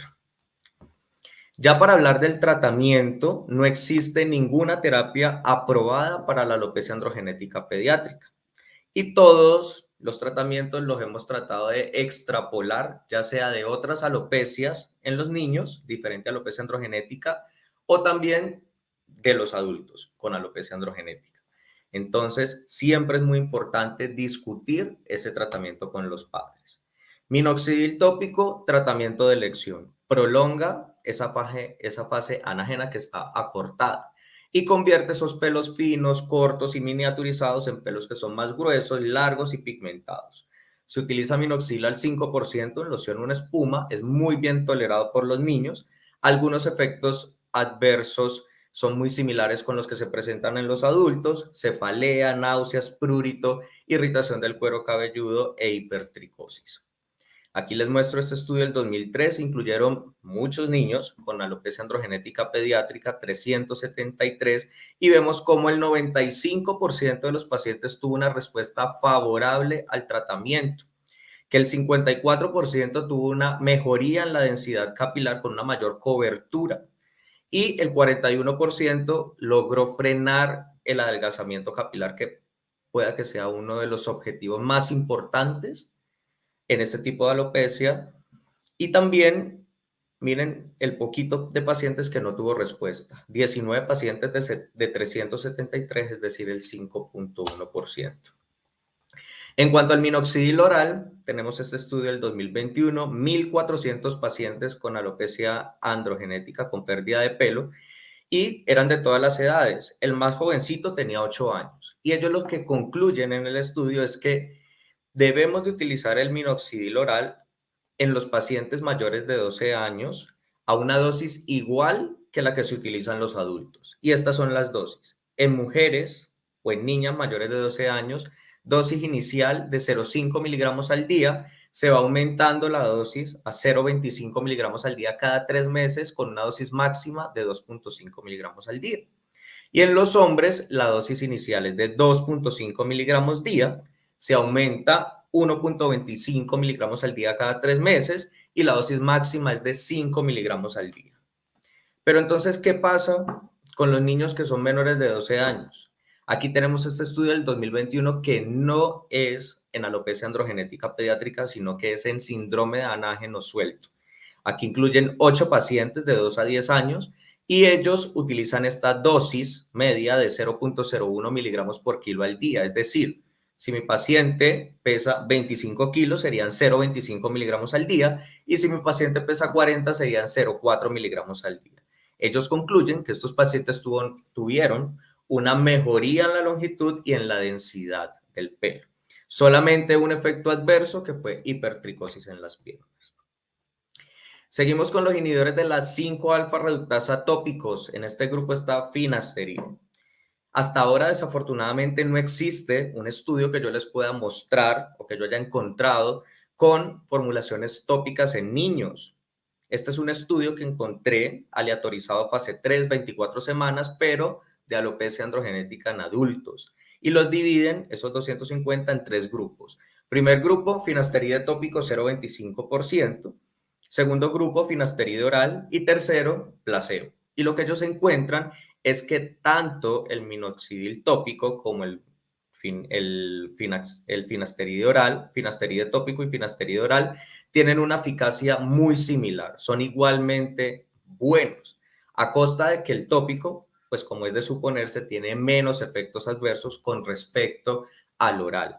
Y ellos concluyen diciendo que el finasteride tópico se podría utilizar en los pacientes mayores de 10 años porque podría ser seguro. En cuanto a los inhibidores de la 5-alfa reductasa orales, también volvemos a nuestro estudio del 2010, 38 niños con alopecia androgenética pediátrica, también los dividen en 3 grupos, 29 monoterapia con minoxidil tópico, 7 con minoxidil tópico y finasteride oral y 2 con finasteride oral. De estos 9 pacientes que tenían finasteride oral, solamente cuentan con datos de 6 pacientes. Los otros 3 se desaparecieron. Y lo que ellos encontraron era que había mejorado la densidad, no había progresión de la pérdida de cabello y solamente un paciente tuvo un efecto adverso que fue una disminución de la función sexual que resolvió a pesar de que continuó el tratamiento. Hay que tener ciertas precauciones y encontré este estudio muy reciente del 2023 del doctor Sergio Bañón que nos habla precisamente de esas precauciones importantes. En los niños es muy importante que la disminución de esa dihidrotestosterona puede interferir con el desarrollo de la barba. Por lo tanto, estos medicamentos orales deberían de utilizarse cuando estemos seguros que el niño ya completó todos sus caracteres sexuales secundarios. De resto, no. Y en las niñas, pues siempre hay como controversia, porque muchos artículos hablan de que estos medicamentos inhibidores de la 5-alfa reductasa orales están contraindicados en las niñas, pero aquí son un poco más laxos y nos hablan de que se pudiera utilizar siempre acompañado de anticoncepción, porque si esa niña llega a quedar embarazada, que es algo que puede pasar, ¿cierto? Puede haber feminización del feto masculino. En cuanto a dutasteride, no hay ningún estudio, ni tópico ni oral. Otros antiandrógenos orales, tenemos estudios con espironolactona, un estudio antiguo del 2009. Una niña con alopecia androgenética pediátrica de 9 años, se le inició espironolactona 50 miligramos al día y se le aumentó la dosis a 100 miligramos al día, luego de 3 semanas de tolerancia y se le hizo un control. Y los resultados fueron mejoría en la caída del cabello, mejoría en la densidad y no hubo ningún efecto adverso. También se ha combinado minoxidil oral con espironolactona en este estudio del 2020, 6 niñas con alopecia androgenética pediátrica, todas menores de 18 años. Algo interesante es que estas niñas ya habían recibido tratamientos previos con una respuesta parcial o incompleta, no muy buena, y se les coloca el minoxidil oral 2.5 miligramos al día y espironolactona 50 miligramos 1 o 2 veces al día, se les hace su respectivo control y miren cómo 5 de 6 niñas tuvieron una mejoría en 1 grado en la escala de Sinclair y la niña restante pues no tuvo mejoría pero tampoco empeoró, no hubo progresión de la enfermedad que como digo y repito es tal vez el objetivo más importante en muchas alopecias, sin ningún efecto adverso. Esta es una imagen donde nos muestra pues que hay un adelgazamiento, un ensanchamiento de esta línea central del cuero cabelludo, aproximadamente 2 centímetros, y luego del tratamiento combinado de minoxidil oral y espironolactona oral, se ve como esta línea se empieza a tupir, como diríamos coloquialmente, empieza a aumentar esa densidad capilar y prácticamente esto que era de 2 centímetros al lado y lado, pues podemos decir que disminuyó notablemente a menos de 1 centímetro. Otras terapias que hay que tener en cuenta, trasplante capilar. En los niños hombres no es una muy buena opción porque a lo largo del tiempo el niño va cambiando su línea de implantación frontal. Entonces deberíamos de darle tiempo a estos niños para ofrecerles este tipo de tratamiento. En las niñas no hay un cambio interesante o importante de la línea de implantación frontal, por lo menos no es tan evidente, y recomiendan que el trasplante capilar podría ser útil en mayores de 12 años con una escala de Ludwig 2 o 3, es decir, un compromiso muy importante, alto impacto psicosocial y que tenga una buena zona donante. Plasma rico en plaquetas, no hay estudios en alopecia androgenética pediátrica, pero sí los tenemos en alopecia areata en niños, ¿ya? 90 niños en edades aproximadas de 10 años, y fue seguro y eficaz, pero tenemos esta limitante y es que el dolor es una limitante y preocupante para niños y para los adolescentes y también para los padres. Tenemos la terapia láser de baja intensidad, tampoco tiene estudios en alopecia androgenética pediátrica. En adultos puede mejorar el crecimiento, el grosor y la satisfacción del paciente. Y ya para terminar, entonces concluyamos. La alopecia androgenética existe y no es del todo infrecuente. Tal vez lo que nos falta es empezarla a buscar en nuestros pacientes. El aspecto físico es algo muy importante para todo ser humano, pero en este grupo de edad mucho más, ¿cierto? Y puede tener un efecto negativo en la calidad de vida, en el autoestima, puede llevarlos a depresión, incluso ideación suicida, como lo hemos visto en la consulta. Con una muy buena historia clínica, un muy buen examen físico y una muy buena tricoscopia, podemos diagnosticar la gran mayoría de pacientes con alopecia androgenética pediátrica y también en adultos, y la biopsia solamente se debe reservar para casos dudosos. Es muy importante examinar muy bien a los pacientes, además de clínicamente también descartarles un trastorno endocrino, ya sabemos que puede ser suprarrenal, puede ser gonadal, y en la actualidad no existe ningún tipo de tratamiento aprobado, pero el minoxidil tópico pues, ha demostrado ser eficaz, seguro y bien tolerado en estos niños en alopecia androgenética pediátrica. Para terminar, quiero mostrarles que están todos cordialmente invitados a nuestro simposio de onicología, que se va a hacer el día 29 de abril. Es un evento totalmente gratuito y pues agradecerle a todos mis compañeros, a mis profesores y al doctor Victoria.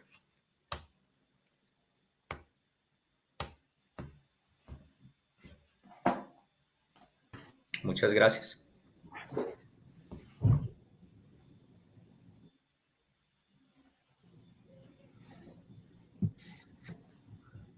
Doctor Álvaro, felicitaciones, excelente presentación. Es un tema que se habla poco de alopecia androgenética en niños, entonces estuvo muy chévere. Felicitaciones y bueno, voy a dar la palabra a las expertas. Bienvenida, doctora Adriana y doctora Yaisa, de nuevo.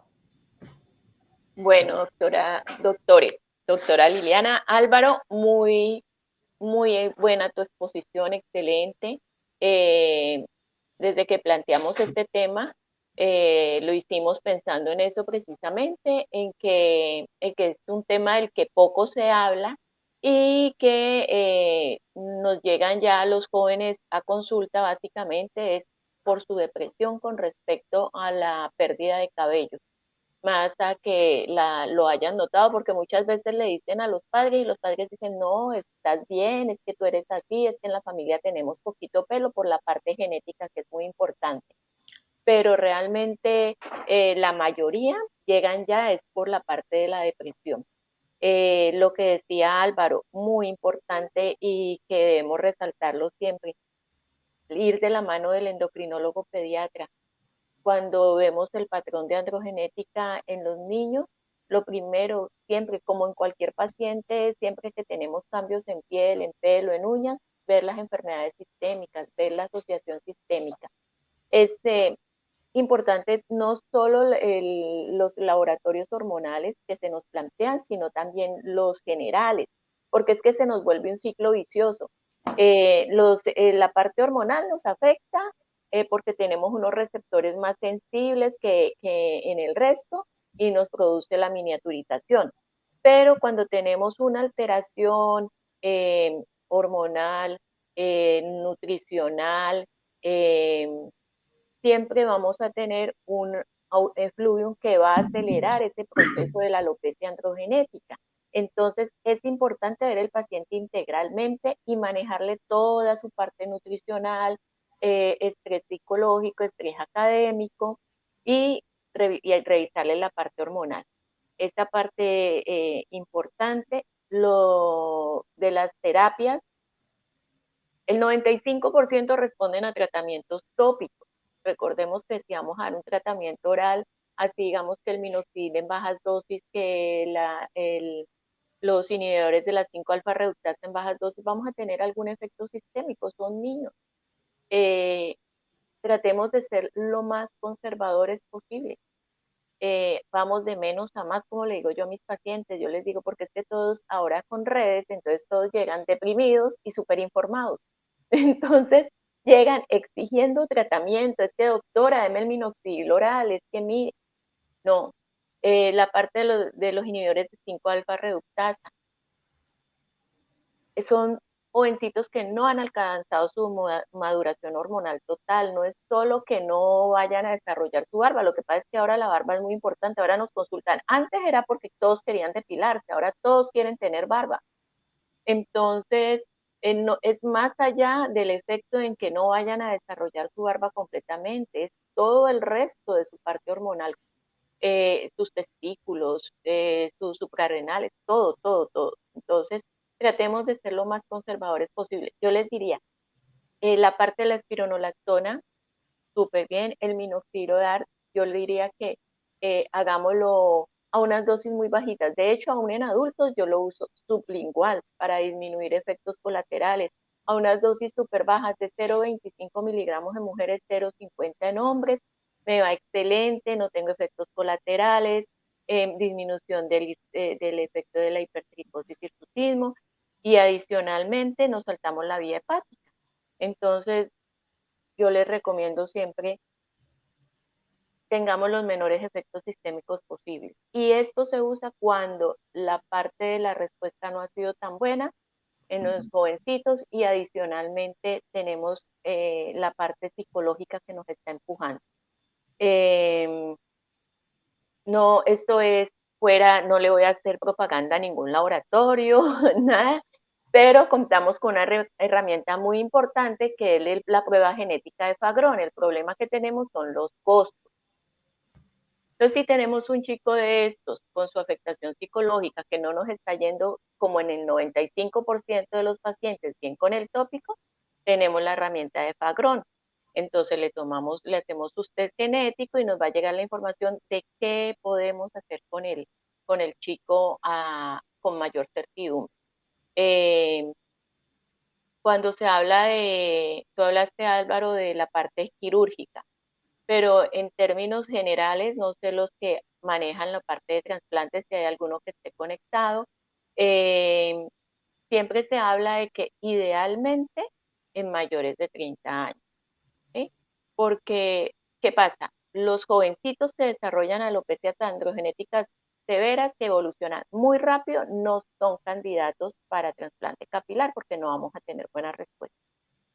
Y lo que tú decías, pues generalmente después, si ellos no se apegan a la terapia tópica, su resultado cosmético va a ser peor que si no se hubieran hecho el trasplante.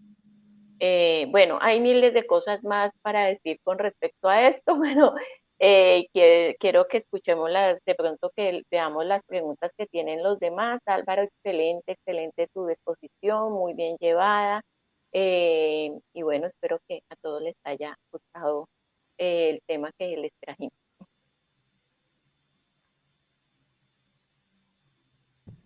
Muchas gracias, doctora Adriana, por su intervención. Hasta el momento no hay preguntas, entonces damos la voz a la doctora Yaisa Díaz.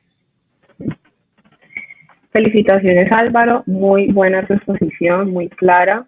Y pienso que es un tema muy interesante porque muchas veces no lo tenemos en cuenta en los niños y en los adolescentes, porque casi siempre lo encasillamos como no, es un fluido telógeno, es una alopecia areata y ya. Pero realmente hay que investigar si se trata de una alopecia androgenética y lo que decía la doctora Adriana, hay que buscar causas sistémicas siempre. Hay que estar muy pendientes de la parte hormonal y que lo vea un endocrinólogo pediatra, siempre ir de la mano de ellos. Y estoy muy de acuerdo con la doctora Adriana, hay que ser bastante conservador en este tipo de casos porque pues son pacientes que son o prepuberales o puberales y si vamos con la parte sistémica de una, podemos alterar ese desarrollo normal. Entonces, siempre desde la parte tópica tratar de manejar por la mayor hora y entonces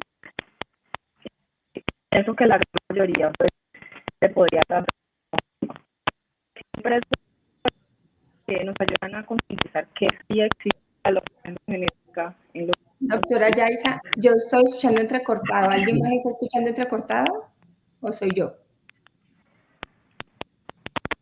¿Sí, todos? Sí. ¿Me está Digo, aquí todo bien? la conexión tuya. ¿Tú estás con audífonos? Sí. De pronto puede ser eso. No sé si te conectas al audio del compu. Espérate a ver.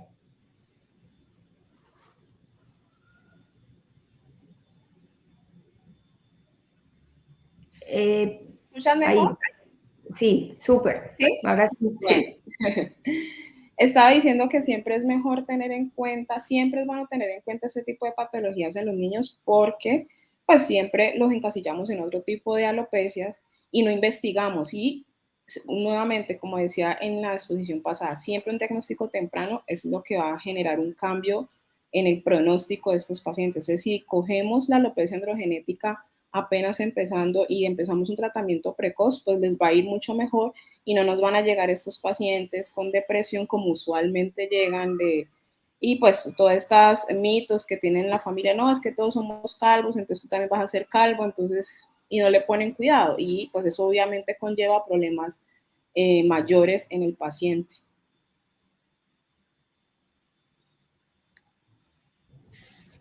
Muy De bien, pronto, muchísimas gracias. una observación adicional es empiecen siempre con los tópicos minoxidil al 2%, porque llamativamente los niños responden mucho más y tienen mucho más hipertricosis con los tópicos, entonces, y se pueden utilizar en niños muy pequeños, aún en los que tienen síndrome de anágeno